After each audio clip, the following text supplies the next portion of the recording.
प्रणाम गुरुदेव। गुरुदेव, यहाँ पे एक साधक का प्रश्न है कि हम 84 लाख योनियों से कैसे मुक्त हो सकते हैं। थोड़ा आप इसके ऊपर बताएं हमें। प्रणाम आप सभी को। हम 84 लाख योनियों से कैसे मुक्त हो? थोड़ा गिनती में दिक्कत है। 84 लाख योनियां ऐसा नहीं है, ये और भी ज्यादा है, बहुत ज्यादा है। एक जानवर मरता है और फिर उसी योनि में वापस वो जन्म लेता है, कई बार जन्म लेता है। एक ही उसमें कई बार, एक कीड़ा मरता है, वो फिर कई बार उसमें जन्म लेता है।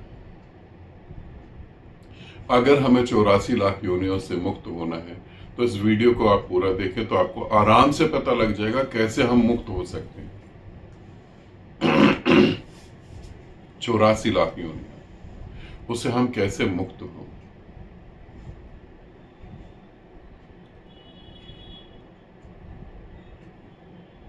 ये सोचने की बात है कि ये 84 लाख योनियां आई कहां से। पहले तो हम ये सोचने की कोशिश करें ये आई कहां से, ऐसा कौन सा कारण है जिससे कि ये बढ़ रही है। ऐसा कौन सा कारण है?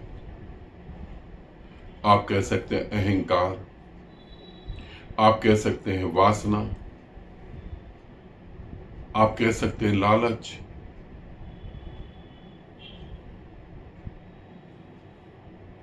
क्योंकि जब हम जानवर थे तब भी हम अहंकारी थे, वासनाओं में थे, लालच भी थी।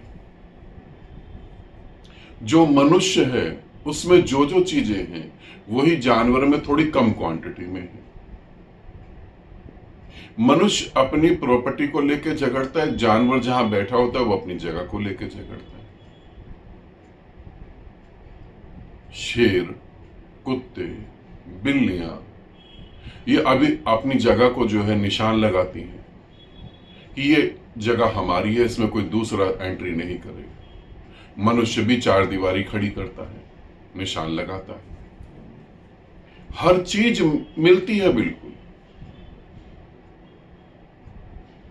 फिर हम ये 84 लाख योनियां कहां से पैदा कर रहे हैं, कहां से ये आ रही हैं? मुक्त होने का तो बहुत सरल सा उपाय है, मगर वो सरल उपाय तो सफल ही जब हो पाएगा जब ये जाना जाए कि ये आ कहां से रही है। अहंकार है। हम लोग पढ़ी हुई बातों को तो ऐसे बोल देते हैं जैसे हमारा अनुभव है। अगर तुम मेरे सामने बैठे और मैं तुमसे पूछूं कि कैसे 84 लाख योनियां पैदा हुई, तो तुम जरा सा भी नहीं सोचोगे, तुम कहोगे अहंकार के कारण गुरुदेव। कोई कहेगा वासना के कारण,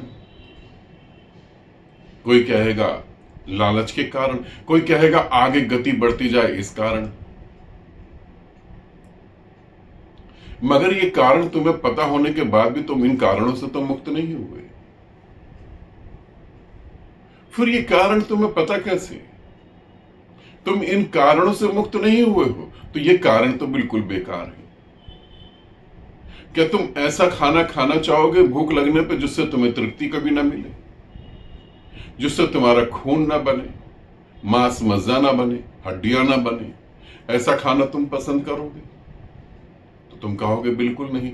तो फिर ये तुम्हारे उत्तर भी तो काम के नहीं है। मुक्त तो तुम आज भी नहीं हो पाए। कैसे हम 84 लाख योनियों से मुक्त हो जाएं?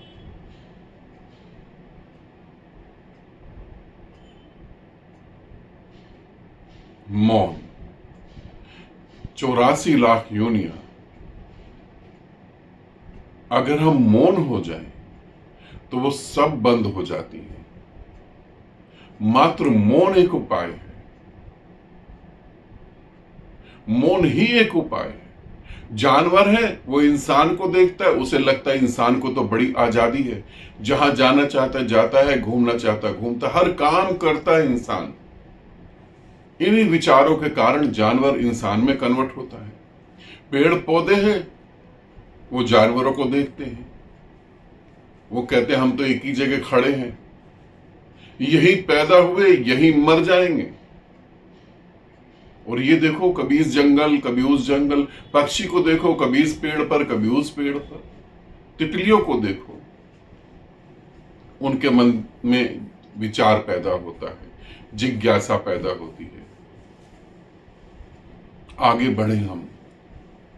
और पत्थर पेड़ पौधों को देखते हैं तो वो कहते हैं देखो, इंसान पेड़ पौधों को ज्यादा प्यार करता है, हमको नहीं करता। आगे बढ़े, मगर आगे बढ़े कहां से?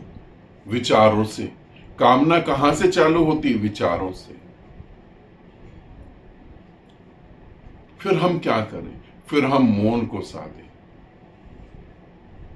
मंत्र साधकर भी तुम वहां नहीं पहुंच सकते।